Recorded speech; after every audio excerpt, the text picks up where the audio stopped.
I'm Linda Maris, and my book is Hypocrisy versus Mysticism, Wisdom and Morality. It is about my paranormal phenomena and channeling the spirit of a provocative, influential comedian who unveils his past life journey and current spiritual state. If you are intrigued by the mysteries of life, the spirit realm, and personal growth, this book is a must-read. Step into the unseen.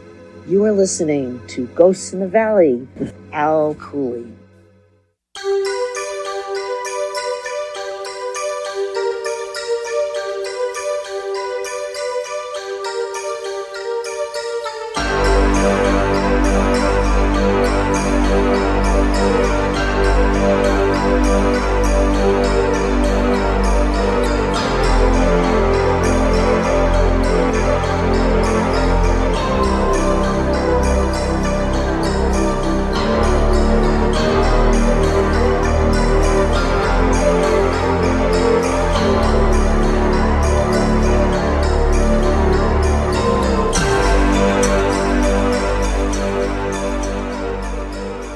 Okay, today on the show I have Sage Gatto, and he's a paranormal investigator from the Pittsburgh, Pennsylvania area. And I know you're so much more than that, so we're going to get into that. So welcome to the show, Sage. Thank you for having me. Now, I have down here that you are the founder and lead investigator with the paranormal team, the Still City Ghost Chasers. That's correct. Yeah, it's a team I founded in 2020 out here in Pittsburgh. Okay, and how many's on your team? Well, it comes and goes. It's kind of more or less a friend group that I founded. I started out with like 5 or 6 friends, and then after about a year or so of like kind of getting our feet underneath us, they all got tired of wanting to go other places, and it just turned out to just be me. And I kind of felt like that was what was meant to be because I'm the one that has the passion to travel. They all just were interested. So whenever I go places, I just invite people, and they feel like going with me. They go with me. If they don't, they don't. So I'm kind of a one-man show now. Yeah, that's like me. That people ask me, you a paranormal investigator? Well, that's a yes and no question. I mean, answer because I have investigated. I started with a friend of mine, but basically, I go out and people say, "Can you come over to my house?" And so I'm not a psychic medium by no means, but I can sense when there's a spirit, and I just can. I mean, so I'm growing up in a haunted house, Yeah. Since you are investigating in the Pittsburgh and outside the Pittsburgh area, do you prefer residential cemeteries or your well-known sites? I mean, it all depends on what kind of mood I'm in. When I'm just hanging out with friends, we'll hit up cemeteries and places that you can get into locally. I do know a couple local spots I have access to, from knowing the homeowner or business owner. But aside from that, I primarily focus my work on traveling and hitting the places like we all see on TV. That's where my interest, begun as a young child, watching Ghost Adventures on TV and always wondering, okay, well, is this acting or is this real? And the only way that you can really understand that is by going there yourself and saying, oh my goodness, this is actually real, So that's where I primarily like hitting up the normal spots that you see on TV. Right. I've always said, a ghost or spirit will pick and choose who they want to connect with, It's very true. Because I don't know how much I've said it on this show, it's like fishing, sometimes you go and you don't get nothing. Yeah. And like some of these shows on TV, they're automatically demonic or, they have to make it so the viewer doesn't turn it to the next channel. I understand that, but yes, it's nothing like the TV shows, But I was curious about that because there's so many asylums out there, and I've seen you've been at the Hillview Manor. I've been there as well, and I found that place very interesting. Yeah, Hillview is a gift that just keeps on giving. I've been there probably close to 16 times now, and even though I'm getting to the point now where every time I go, the activity is more or less the same as the time before. Every now and then, I'll get a glimpse of a new spirit that decides to be brave enough to come out and talk, or the repertoire that I built with some of the spirits has gotten strong enough that they're starting to tell me new stuff about them that I didn't even know. So it's it's always giving. It's incredible. Yeah, like the residual hauntings, it's like it's the same thing, and I've always been fascinated with that, especially with the spirit that happened. I guessed on the while back, and she was telling me about the spirit, in this one house, and it's just it's the same spirit, it's the same thing, over and over. It's almost like Groundhog Day. Why is that? That, you know, a spirit is like stuck in a loop, Yeah. you know? Yeah, and that's kind of like what got me into, like, I have a strong passion for history, and I primarily tie a lot of my work with the Civil War. And one thing that always interests me, like growing up hearing about Gettysburg and the story of the ghost sightings in Gettysburg, is it residual, or are these like soldiers still actually physically stuck there? You know, because I hear the same story every year from reenactors that they see the same thing happen. You know, it's almost like the energy from the reenactment is fueling this, you know, residual haunt. But then also it's like kind of one of those things where I read stories that people are just visiting the battlefield and see what they thought were two reenactors walking down the street. They acknowledge each other, then they turn around to look in their mirror and they're not even there. So then that's what makes me wonder, I'm like, okay, is this really residual, or is this actually like a haunting? And going there several times myself, it's definitely a mix of both. Yeah, I've seen on a few other podcasts, you know, and that's what perked my ears when you're talking about the Civil War. Yes. And I've been to places like Gettysburg and Williamsburg and a few places in Virginia, you know, and they teach you all this stuff in school. Yeah. But then when you go there and you say you have to go there yourself and you actually get the feeling.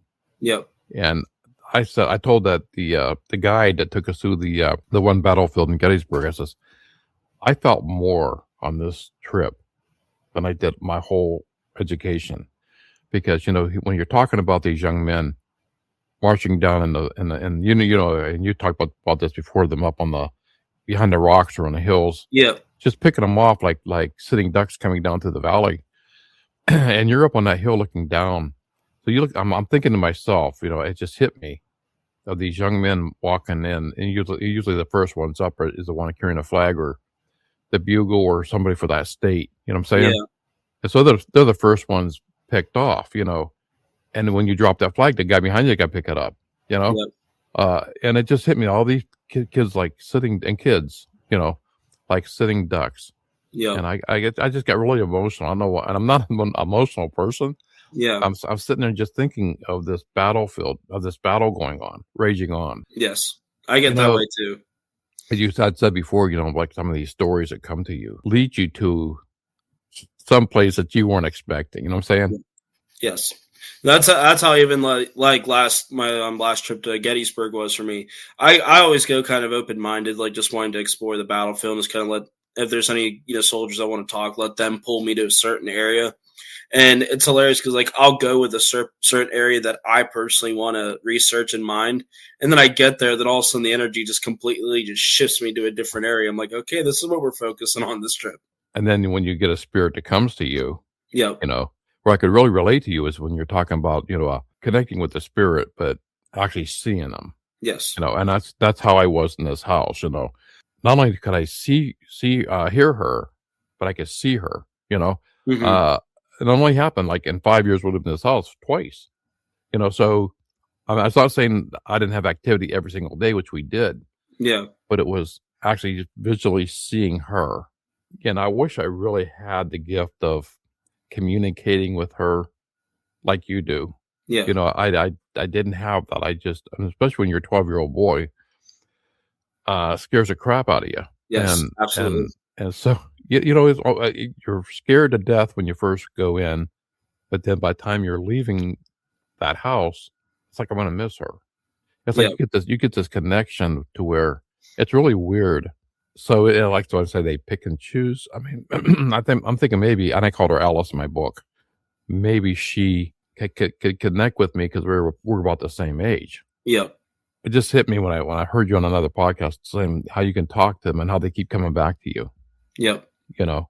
Yeah, my house is a busy place. The one you're in now? Yeah, anywhere, just because they follow me everywhere I go. So I'm just so used to it now that it doesn't even bother me. But you know, they're constantly coming and going.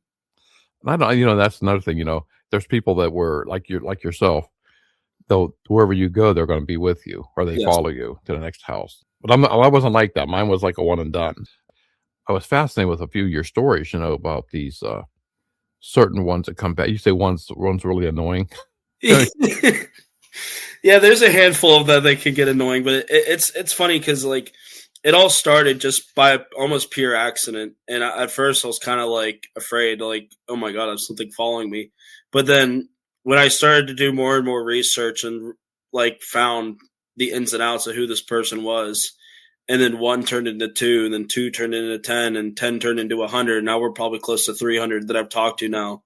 Wow. And it's kind of came to a thing where like they know that this is a safe place for them that they can get away to. And they also know that they're welcome to come and go as they please.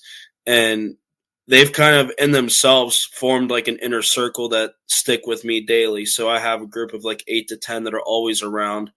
And the one that's been with me from the beginning, he's like almost beside me all the time as like a physical therapist, almost like anytime I've like any form of like anything's upsetting me or anything's bothering me, he's just right there and he calms me down and helps me a lot with, past issues I've had with anxiety or depression or whatever.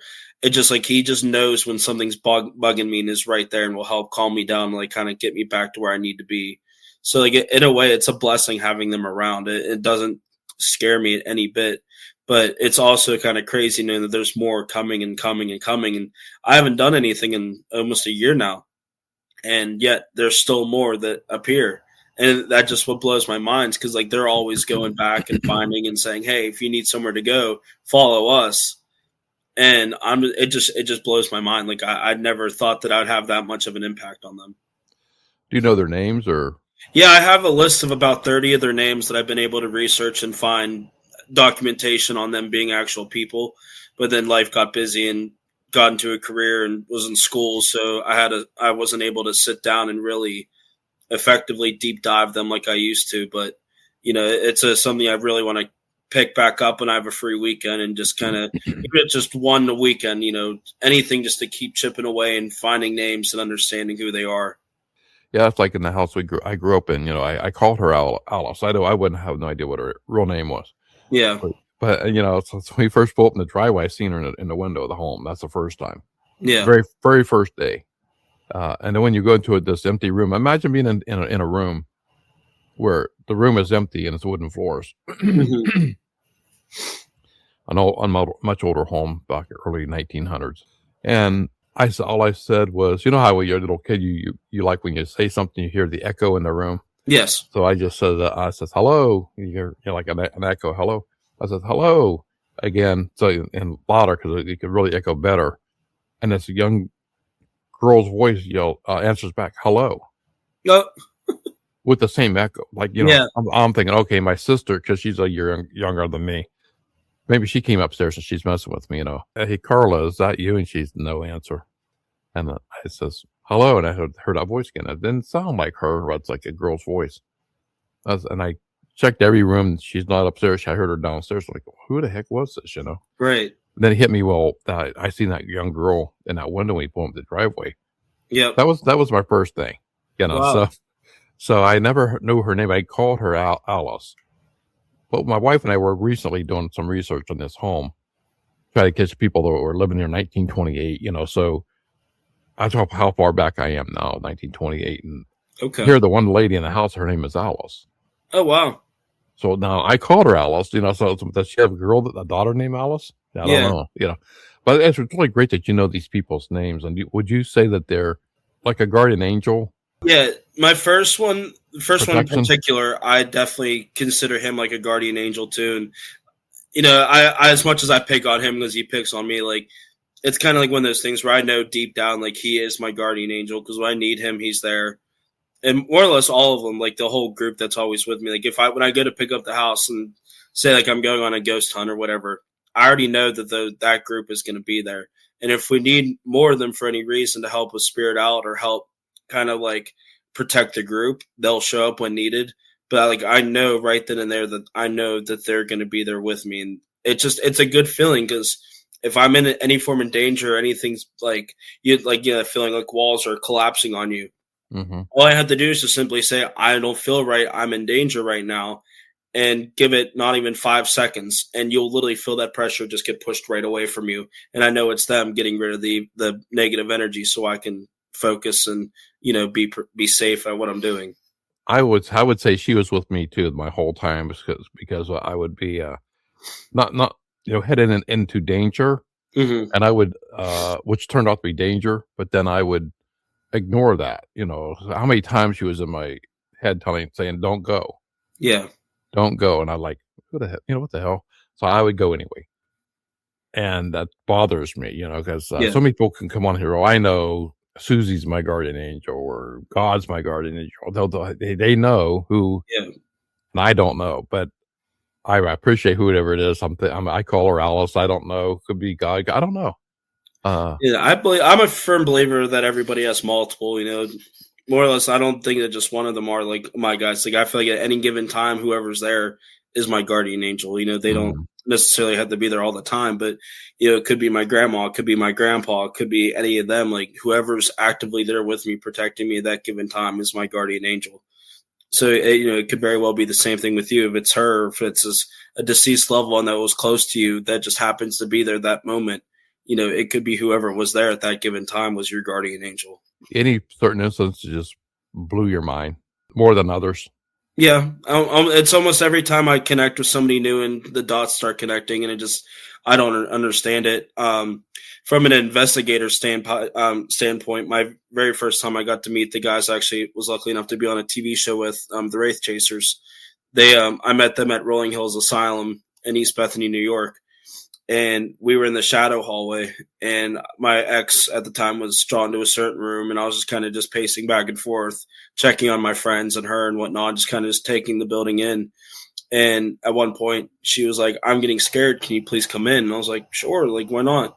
So I got to step in this room, and all of a sudden my knees lock up, my chest got real tight, like I was having a heart attack, like I couldn't breathe, I couldn't stand, like I was having a hard time. And she was sitting there with my dowsing rods, and like, "Oh, do you not want him in here?" And they immediately swung out for no. And I was like, "Oh, you want to tell me twice? I'll gladly back out." And the second I stepped out, I was perfectly fine. I was just like, that was weird. I've never had that happen before. So she's sitting there talking. I was like, "Listen, I'm getting scared. Can you please trust him? He's not going to hurt you. I need him in here with me. Like, please let him in." And we gave it a second. I went to walk back in, and I was perfectly fine. And I was just like, what is happening here? This is bizarre. So I walk in, I sat down beside her. I said, "Let me pull out my spirit box and we'll see what's happening." So as I'm, thumbing through my bag trying to find my spirit box, I hear the door unlatch itself off the wall, and it slams shut right in front of our faces as we were sitting in the room. And I was just like, holy crap, that just happened. Because I literally physically, with my own eyes, watched the hook lift up off the wall, and then the door just swing shut.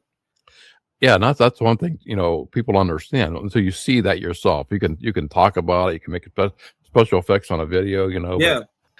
But, when you go someplace and you can feel the energy, that's what spirits are, is energy. Yes. Believe me, I wish that, because like I understand, like when we filmed Ghost Mob, for instance, we each had an hour segment to film, with our groups. And for the whole hour that I was with my partner, Dennis, it was just nonstop activity too. There was a good solid 5-minute portion where me, him, Chris, Mike, and the cameraman were all literally just standing there staring at the ceiling, because all you were hearing was like someone was dragging a table around and throwing stuff and picking something up and chucking it across the room and stomping around. And we were all just like dumbfounded, like, what is happening? But what was crazy enough to us, I don't know if you've ever been to St. Albans Sanatorium before, but above the bowling alley where we were filming is quite literally nothing. It's the half portion of the grand staircase, and that's it. So the fact that we were hearing something sound like someone dragging a desk and throwing stuff around makes absolutely zero sense, because there's nothing above us. I find that amazing, Yeah, and that's why, like, I don't bring any equipment with me. I just use my abilities. But being such a history nerd, like, I pretty much always try to look in the part in some sense. I got a collection of different shirts, and I have a kepi and stuff. I've done some Civil War stuff in the past, and I always try to at least look somewhat familiar for them if they don't already know who I am. So like they don't feel so scared to approach me, because I feel like they know that I can hear them and talk to them before I even know that they're there. But it's easier for me to kind of ease into for their perspective, and sometimes it's like almost like I sit into a pocket that's like stepping back in time. There's been times at Stones River Battlefield, Murfreesboro, Tennessee, and Manassas, Fredericksburg, we've heard the sounds of battle with our own ears, just sitting there. I've heard bugle calls, I've heard screaming, I've heard gunfire, I've heard cannon shots, I've heard drum and fife music just come out of the thin air. just like, how do you explain that when you can clearly hear, the different notes and the tones of the song? And there was even one time walking around Gettysburg with my girlfriend. We were just walking around, and I could hear the tune, and it's a song I'm familiar with because I listen to Civil War music all the time to kind of submerge myself with the ghosts that are with me. And I just started humming the tune because like I could hear it, and I was like, oh, I know this song. And she's like, what are you singing? I was like, what, you don't hear that? And she like looked at me and goes, no. I was like, oh, cool. I guess I'm just crazy then, But I'm so used to it, like I don't even think twice about it anymore. Yeah, you get that mental telepathy, from spirit, or even from aliens. I mean, I have guests on here to have contact that way. Yep. And I'm not here to say anybody's crazy because I know what I went through. I've always had people think I'm crazy. So that's why one podcast I was on, she asked me, why did it take me so long to write this book? I mean, like, for number one, who do you go to back then? And now you got all this avenue out there now with the internet and TikTok and Google and, YouTube. You can go to almost any, there's thousands of shows you can go to that you can relate to whatever went through that experience, like yourself. You have your specialty is especially I would say Civil War. Yes, being a Civil War buff and knowing more history than I probably will ever know about it. I've been to a few of the sites. I don't know if have you ever been to Culpeper area, Virginia? I have. I've actually stayed in Culpeper before. Yeah, so I love that area. I went to a Paracon there a couple years ago at the Brandy Station. Yeah, Brandy Station. Yeah. Yeah, and boy, that history there is so deep. And then you think about all these deaths of the Civil War, all these people still laying in the ground that haven't been, and especially the Confederate soldiers, that you go back in there or they're taken, they're moved someplace else or just put into another mass grave and they never were given that proper burial, or not proper, or has had that. And that's why I said, my one question to you was, do you think a lot of this activity, because they never had their proper goodbye, their final goodbye?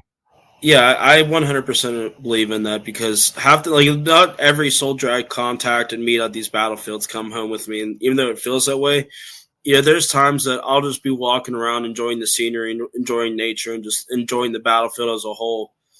And I'll feel a presence come up, so I'll sit. And half the time they'll just look at me terrified and go, can you hear me? I'm like, yes, what do you need? Like, how can I help you? And they'll just say, wow, I just needed to be heard one more time. Thank you for helping me. And then they vanish and then they move on. And that's that. And I'm just like, wow, that was incredible. Like, how did that just happen? And then we'll continue walking. And another one will come and be like, oh, hey, thank you for coming. Then boom, they're vanished. So it's just almost like sometimes they almost need just someone that can validate them to move on. Sometimes they're like, hey, we like it here, but can I hang out with you? You seem cool. You just never know what you're going to get whenever you're there. Right. I was thinking about even like to say the Ouija boards. And before that, we call it the talking board. Yeah. And I think that's what they were made for. They were made for to contact spirit from, made a lot of people getting in back then in the early 1900s. Yeah. Late 1800s to contact their deceased relatives that never got to, because these kids were young when they died. Very young, yeah. And a lot of them didn't die of war. It's disease. Yeah. I find I got online this morning. I wasn't really sure how many people did die in the Civil War. What figure you can go by, because I don't think they actually will ever know. Yeah. Because so many unmarked graves. So I'm thinking they're saying between 600,000 and 750,000. Yeah. I'm thinking it could be much higher than that. Yeah, I always kind of got the gut feeling of somewhere in the ballpark of like 1.2 to 1.5. Right, that's what I'm thinking. Because you figure there's deaths in the battle, you have death of those that are in the hospitals, maybe not even close to the actual battles. Then you have, just from marching, I'm sure there's a couple casualties just from marching from A to B. So there's so much that you got to take into consideration here. Back then, it's not like they had a notebook. They're like, oh, so-and-so just dropped, that's another one. It's a guesstimation. Yeah, and I think that's what it was. I don't know, it was Williamsburg, Fredericksburg. I can't remember. I really can't remember. I remember the one guy telling us, can you imagine you're downhill, right? And you're in the woods and Mhm. you're drinking out of the stream. You're getting fresh drinking water. Yeah. But that stream is coming down uphill where the people are peeing and out, you know. Yeah. So Yeah. you don't know, Yeah. you know, or you met your enemy out taking a leak, you know, and he's right across the tree line from you. He's taking, and you're both looking at each other, and you just go back to your, you know, I just, and family against family, and I mean, it had to be a really devastating time. I mean, Yeah. you talk about all the wars, you know, and so many in the Civil War. Yeah. It just and the young kids, you know, and going out to battle. And you're talking about that before about the young age, you know, that weren't meant to go fight, you know, or they're training, or they're too young yet, but they're put Yeah. into a position of fighting and dying. Yep. You know, That's my youngest is in the ball. I think he's 16. He was a cadet at VMI, and he was one of the casualties at the Battle of Newmarket. And you know, every time I read that story about those kids, it brings me to tears almost, because these were school kids. They were young. They were anywhere from 12 to 18 years old, and they were forced to be sent into battle due to the lack of numbers. And it blows my mind. And it's like not only were they sent into battle, they were sent into the dead center of the battle. Right, You know, and like prehistoric equipment too, or weapons you're using, and yeah, you know. And my wife's cousin, he used to go out and collect, had a metal detector, and he would go out and find a lot of artifacts from the areas, and I don't know how many cannonballs he has, and musket balls, and all this stuff he has collected. Yep. And I think his daughter now, since he's passed, she was selling a couple of the cannonballs. You know, I'm thinking, a friend of mine says, you know, you better tell her that some of these have known to go off because the gunpowder in it is still active. Yeah. And so I didn't know that, you know, that some of the stuff and I think, isn't there a law now that you can't go in some spots to remove that? Yeah, if they're national parks, you can't touch them. So even in Gettysburg, if you're just walking around a path and there just happens to be a bullet on the surface, by law you have to leave it. Yeah, and you go by these houses, still have the cannonball. Yeah, they're sticking out the side. Yeah, that's unreal, man. And just last year, they were doing renovations up in Gettysburg on Little Round Top. And while they were remodeling and refurbishing a trail, they unearthed a full parrot shell that was bitten in the ground since the battle was never exploded. It was a live ordnance. Wow. Yeah, I'm just like, how could you imagine just digging out for this trail and be like, oh, look, here's a 20-pound cannonball that's been in the ground since July 2nd, 1863. Like, what? It fascinates me, you know. Yes. I think I'm more fascinated now with the Civil War, and I'm go online. I try to look at some of these letters that were still, you know, that they found on these soldiers, Union and Confederate, you know, that for their loved ones that never reached their destination. It's funny because, you know, the first recorded ghost story I've ever read about Gettysburg was, and this is actually in our Smithsonian archives, which is incredible, but Joshua Chamberlain said that the spirit of George Washington helped guide him and his men to Gettysburg. And I was like, really? I was like, that's really? And then I started, like, you know, learning more and more about the story and found out he actually handwritten in notes following the battle saying George Washington guided us to Gettysburg. And that same letter is in our archives, National Archives. And I was like, oh, he's not kidding. Like, he actually saw George Washington. And he claims that he's who told him to fix bayonets and, you know, to save the day and everything. And I was like, that is incredible.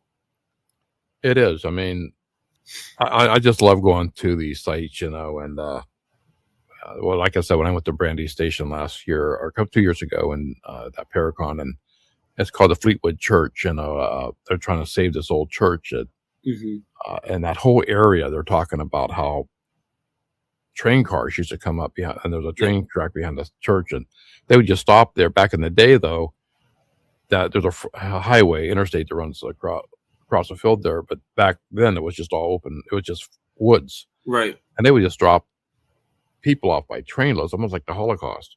They just dropped the people off to go out and die because they had this disease or they were dying. They couldn't take care of them. They just left there to die, and they just come back with another trainload. So all these bodies are out there. And I'm standing on a spot that used to be it was a grave, and it was moving to me. And seeing the area and when you're in that church, man, you can actually feel. I could almost feel the that era. Yeah. It's hard to explain. It is. It's very hard. I try to explain that same kind of situation to people all the time because, like, whenever I'm in Gettysburg, shouldn't even just say just Gettysburg, when I'm at any battlefield, even in some of these lesser known, smaller battlefields that are just a couple signs and maybe a cannon, I'll overlook the field, and to normal people are like, oh, that's just a farm field. But to me, like, I always close my eyes, and the second I open my eyes, I can see the lines and formations of troops marching on each other, and I could hear the bugle calls and watching them zigzag in and out, and cannons going off, and I'm like, oh, so this is how it happened. And like I'm sitting there like, taking notes and studying it, and everyone's like, what are you looking at? It's just a field. I'm like, no, this isn't just a field. Like, this is sacred ground. Like, yeah, and I felt like it was sacred ground. Yeah, and so when did you know you actually had that gift? The gift itself. It's yeah. I've always felt like how you said you sense and feel. Mm-hmm. That's how I've been my entire life. Ever since I was a child, my grandfather's house was haunted, and always felt my grandma's presence, and never really understood it. Just was kind of always felt like someone's looking at me. The hair would stand up on my neck, and it was just always just kind of like always gave me the creeps. But 2021, it was 21 or 22. We were out at Prospect Place Mansion, and it was just me and two of my good friends, and we had the whole house to ourselves for a long time. It was a pretty cool investigation. But my good friend, she's just as big history buff as I am, especially when it comes to the Civil War. And the story that kind of entrapped our minds was that of the bounty hunter, because we sat there and just kind of did light research and heard the story, and we both looked at each other and went, that doesn't sound right. It's like, I don't know what it is, I don't know who it is or why we're getting this feeling, but it doesn't feel right. So that was our goal the whole night, was figuring out who is this guy. So we get there, we sat down, we told him, hey, we're going to run, get some food and come back. We're here. Let when we come back, if you're ready to talk, we'll be ready. So we came back and we sat in the house, and we're like, okay, sit down with us. Let's talk. And for the entire night, we sat there talking to him on our spirit box. And at one point, she just asked, what is your name? And I could tell that, her screws were turning, because she's a very strong intuitive medium like myself. And she just like looks up at me and goes, I don't know why, but I'm getting like the name James or Jesse or something of the sort. I was just like, okay, like I haven't been able to make that connection yet. And she went to the tour guide who was there with us that night, and she goes, hey, has there been a name reported for the bounty hunter? And she goes, yeah, James. And I turned and looked at her, and I was like, what? Like, how did you do that? Yeah. So we sat down, turned on the spirit box, and trying to talk to him, and she goes, okay, let's talk now. Like, can you tell me, like, where are you from? And then right after she asked that, a very clear voice said Maine, and then another voice followed suit and going, Alabama. And I turned and looked at her, and I said, there was two people that just talked there. She goes, yeah, I heard that. She goes, James, where are you from? Maine. Okay. Well, where's this other fellow from? I'm from Alabama. And I was like, I'm telling you, like, who is this other person? Like, I don't understand. So she asked, she goes, who's this other gentleman here? Like, who are you with? I'm with Sage. And I turned and looked at her. I was like, what? Like, you're telling me something like came here with me? I was like, what is happening? And he introduced himself. And that was like, whenever she looked at me and was like, are you aware that you've had him with you? And I was like, no. And I asked him, I said, how long have you been with me? And he straight up said, since 2012. And I looked at her and I said, that was when I went to the Antietam battlefield for the very first time. And he goes, that's where I'm from. And I was just like, whoa. And then like that's when like I just like started thinking back to that day. And I remember when we were going through Bloody Lane, the sunken road at Antietam, there was one specific part where I was just like, I need to stop and sit here. And I couldn't tell you why. I don't know what drew me to there, but like I need to stop and sit here. And lo and behold, that spot is exactly where his regiment was placed. Almost 20 years later, I'm learning that I've had him with me since I was a child, and he just now is starting to come out and talk to me. It's like, that is incredible. It's like you have an invisible stalker. You didn't know it was there. You know, Yeah. it's like that been with you. Yeah, and that's how it began. And learned his name, researched his name, found his whole military profile, found out where he's from, found out his parents were, what he did after the war, what he did before the war. Like it just like I knew everything about him just off of that one interaction and doing some research on him. So when was it when you seen your first full body apparition? I had to think back on that one. Because I remember seeing like actual shadow figures, but I remember seeing. Well, I have to think on this now because I remember at Hillview Manor I captured my first full body apparition on camera, but physically seeing with my own eyeballs, I would have to say would be at Moundsville State Penitentiary, and we saw a figure standing in the cafeteria when we were in like the kitchen area, like almost just like stalking us. Mm-hmm. And I remember like looking up and physically seeing like the whole person just standing there, and I was like, "What is happening? There's nobody there." That would have to be it. I actually honestly don't remember. I haven't been asked that in a while. Yeah. I'm pretty sure it was Moundsville. It's the first time I've actually physically seen with my own eyes, like someone standing there. I was just curious with all the places you've been and maybe one stood out more than another. Like in my case, I've seen her in the window, but just from afar. That's the first day. And then not again until 5 years later, when we're moving out of the house. Yeah. And I'm like, and there was no activity that week we were moving out of the house. No activity. Now keep in mind, that activity was every single day. Yes. Now that last week, nothing. I mean, not a. And I'm like, okay, you're gonna play me like this, it's like the last night before we're leaving, and now I'm kind of like sad that we're leaving, right? Right. And the first 3 years I couldn't wait to get the hell out of there, but now it's like I'm sad, and you're not even coming to say goodbye or nothing, I'm just laying there. All of a sudden, then that's when maybe 6 to 10 seconds, she was like at the end of my bed, like a full body, like a hologram. Yeah. And it was plain as day, and I'm looking right at her. She didn't say nothing. I didn't say nothing. It's just a stare down type of thing, and she just fades away, like just gone. Yeah. And I wish, I could go back and who are you? Where you from? Right. How'd you get here? How'd you die? Nothing. But it was like, that was it, and so I'm amazed when some people like yourself, when you see multiple, and they're with you, and you're like, you have 8 or 10 with you all the time. I just find that amazing, because, and being gifted like that, I mean, you probably don't know if you think about it as much as I do, but people like yourself are really special because now you can relate with somebody from that era and help them. Yep. Because you're like their vessel they can talk to. Exactly. Show you maybe some place to go, maybe something you didn't know. Yeah. It's slowly growing, but it's just so difficult because records are tough to find. We're going through the Soldiers and Sailors database through the National Park Service, and the second I get a name, I'll type in the name. But before I even hit search, I do a lot of my work with dowsing rods, and I'll sit there and just ask simple yes/no questions, and it always starts broad, and I work my way in. So I'll just say, were you Union or Confederate soldier? I say for Union, cross for yes, Confederate, spit out for no. And the second I get that answer, I'm like, okay, what state are you from? The second we identify the state, be like, okay, that's when like the intuitive starts popping in. I'm like, okay, is this your regiment? And then they'll say yes. I'm like, okay, what company were you in? And then they'll give me their letter of what company they were in. And then I hit search on the name bar. And then I'll start scrolling. And the second I find the name that matches up with the regiment and company, and, you kind of know that you found your guy. And then I'll click on it, pull his record, research him if I can.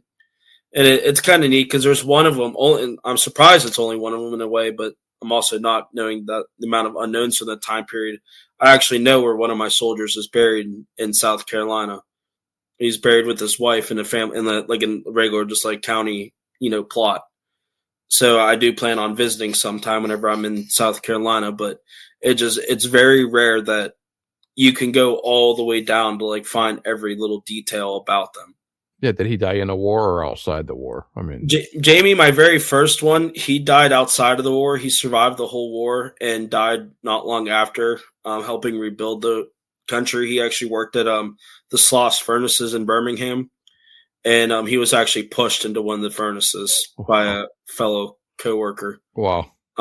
And that was the part that upset me and really irritated me. It was like, you went through the entire war, right? And he won't tell me anything about any battle other than Antietam, where I first found him at. And the more I do research on the battles and I see his regiment pop, I'm like, you never told me you were there. And he just kind of just shrugs, because like I know he doesn't like talking about it, but I'm just like, that's important to me. Like, I know, it bothers you, but like, I can help you if you help me. Like, this. So it kind of irritates me in situations like that. And hell, there's even sometimes I'll meet a soldier in Gettysburg to find out they died, a year and a half later in Cold Harbor, or, Richmond or wherever. And they just come back and visit where they once were. So it intrigues me to find these people. And I, in my mind, think, they must have died at Gettysburg if I talked to them at Gettysburg, just to find out that they were just there and involved and didn't die until a much later time. Yeah, you had mentioned a dowsing rod. I find that, those go way back. Yes. Because I remember my great grandfather would take me out back, and I was probably about 7 or 8, maybe younger than that. And he would take me out back because he's going to find the well he's going to dig, right? Yeah. But his wasn't like the metal rods; these were just like a wishbone stick, and it would go down to where the energy was for that water. And I remember I said, "You can really find the water here, Grandpa." And he said, "Oh yeah, I mean, it works for gas, water, or electric." Mm-hmm. And he says, "And sometimes a body." And now I hear, I don't know that they can even basically detect if it's a woman or a male. If it goes meter goes like the north, it's a male; south, it's a female. I don't know. Interesting. I haven't checked out that. I know. Let me know when you do. That's really interesting. I thought that was interesting with the dowsing rod. You mentioned that because I could never get them to work. I mean, and to me, it takes practice because it's a bond. Because you're bonding your energy to their energy in a sense. It's no different than walking into a new location to investigate and them not knowing you and you don't know them. That's what we always say. You're talking to somebody who was once living, and if you're not respectful, they're not going to want to talk to you. So if you just like walk in and be like, "Why are you here?" They're going to look at you and be like, "Why the hell are you here? Like, what do you mean?" Yeah. So I always take that approach with dowsing rods, even when I'm talking to somebody new, and like kind of introduce the energy to them and kind of guide them through it. But a lot of them, they catch it, right away. But I laugh because like whenever I use them now, like even just Jamie or like any of my soldiers, they all have a distinctive way of using them. So like Jamie only moves one rod. So like it's like saying my hands are the rods. I'll ask him a question, he'll just go, and I know it's him, and I'm like, okay. Thanks, Jamie. Like, haha. And then the second they both move, I have to pay attention to how they tug or how far they turn, and that's how what can identify like who's actually talking to me. So it's really interesting how those work.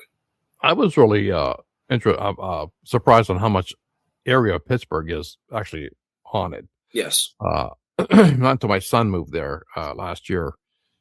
So I was there. I was helping him because he bought the house, and behind the house, they bought the carriage house. Okay. To rent out. Now these houses were built in 1840, 50. Old. Right. So that's what I'm thinking. Can I sense anything here? And I wasn't feeling nothing. Yeah. I do in the carriage house. Down a couple buildings from his row house is the Monterey Tavern. Okay. A bar. And I was in there one day getting us lunch because we were working around his house, and I was the guy in the bar says, "Oh, so you just moved to Pittsburgh?" I said, "No, my son did." "How you like it?" And I says, "I love it." I said, I don't like these little skinny streets, because there's no room to drive. You park on one side, you park on it. You got another car's coming away. I start sweating.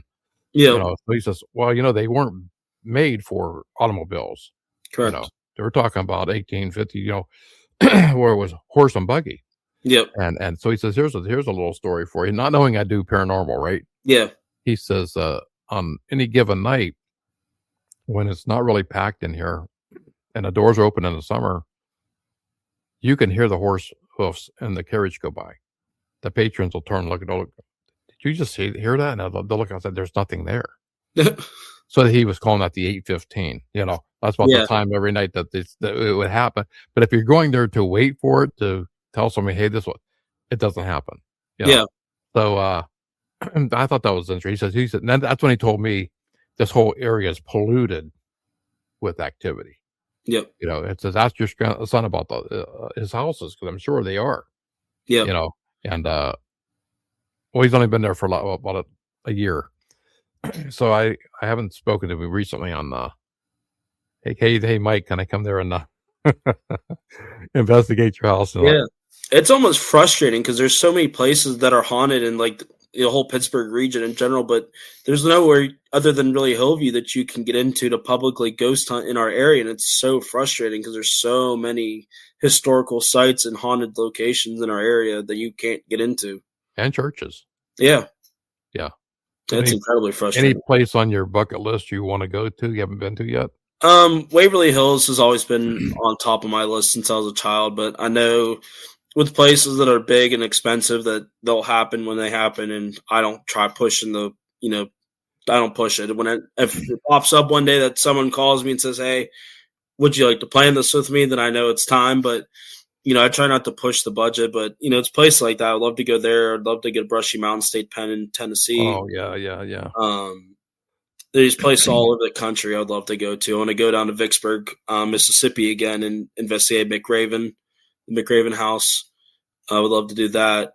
Even do Battleship North Carolina and some of the warships that offer ghost hunts, stuff like that. I have a list of places I would love to do, but it's more or less like in that moment, like where would I like to go to this year? And like, that's my kind of big goal. So, I don't know. I'm just an open book. I just like doing this stuff, and wherever I go, and whatever draws me in. So it's kind of just take it by the day. Mm-hmm. And my last podcast I was on with Holly, she informed me that I had to go to the Cross Keys battlefield this year. So that's now the top of my list of places I have to go to this year. So we said no. I have Holly on my list of interview. I run these podcasts, and I'll search for interesting guests or podcast hosts themselves. Yep. And that's how you bounce off each other, and yep. promotion, self-promotion. And I like where you do your own leg work, Yep. just like in a haunted house or I go to, or when I grew up in. I like to investigate myself. Yep. To instead of going by secondhand information, or that way I think I got a more of a personal, I don't know how to put a connection. Yep. with the guest and who to come on, and some people I can relate to, some I can't. Yeah. I kind of learned how to sit a little bit closer to the camera because of Holly. Because the first time that I talked with her, and she introduced herself, I knew that she was a medium herself, but I didn't realize that the soldiers were going to start showing themselves. And I sat pretty far back from the camera, and when we finished talking, she goes, I had to ask. She goes, who's the gentleman in a blue coat with the long, scraggly, amber colored beard and mustache and longer hair? And I was like, why? She goes, he's been standing over your shoulder the entire time, and I'm wondering who he is. And I just started laughing. I pulled out a picture off my phone. I said, would this be who you're seeing? And she just went, yeah. And I was like, I'm sorry. Yeah, I always find that fascinating, know. And I always say, you consider that even yourself, you consider it a curse or a blessing with the gifts you have. Yep. I've heard both sides. It's wonderful because you're helping out people like yourself, but then it's also bad because it's always with you. Yes. You can't shut it down like you can. Okay, I'll talk about my dream later. No, it's it's there. Yeah. And sometimes if you get too close to something that's really personal, something that's very moving, say a death of a child, and that it's like she was telling me that stays with her. Yeah. And she can't shut it down. Yep. So and the other one says, well, no, I don't have that problem. I can shut it down when I want. Yep. So it's all everybody's different. Yep. I certainly can shut it down when I want to, but I almost feel like it's unfair to, so I try not to as much as I can. But if I'm starting to struggle with sleeping, because that's how they see me a lot through visions and dreams. So when I'm sleeping, I'll physically see stuff like I'm watching it through their own eyes. And it's like almost like I'm watching a movie, and it's kind of neat because like that's how I learn a lot about them. But then it's difficult because it just doesn't stop. I'm like, guys, like I need to sleep. Like, please, like we do this another time. So like there'll be times like before I go to bed, I'll be like, okay, guys, please just let me sleep. Let me have my peace tonight. We'll talk in the morning, and I'll have no issues. I'll sleep just fine throughout the night. And then there's other times where like I know like it's been kind of slow and all, and nothing's really been happening, so I don't really bother closing off and just go to bed. And if something happens, something happens. If not, it doesn't. So it depends. Yeah. Well, it's been my pleasure having you on. And where can people go to contact you if they want to say if they have some place that they'd like to come out and check out? Yeah, absolutely. You can reach me on Facebook at Sage Gatto. That's my name. You can find me on there. I post a lot on TikTok at my Still City Ghost Chasers handle. You can even just search my name and it should still come up too. I'm primarily on those two, but you can also find me on Instagram, same handle at Still City Ghost Chasers. But if you really need to get a hold of me, Facebook and TikTok's the best way to do it. Okay, Sage, it's been great having you on. Thank you. I hope to talk to you again in the near future. Absolutely. Thank you, Sage Gatto, for being on the show. Sage is the lead investigator with the Still City Ghost Chasers. He is a Civil War buff, historian, and he has so much knowledge in that area. I'll put Sage Gatto's links at the bottom of this episode. I'll see you all in 2 weeks with another great episode on Ghost in the Valley podcast.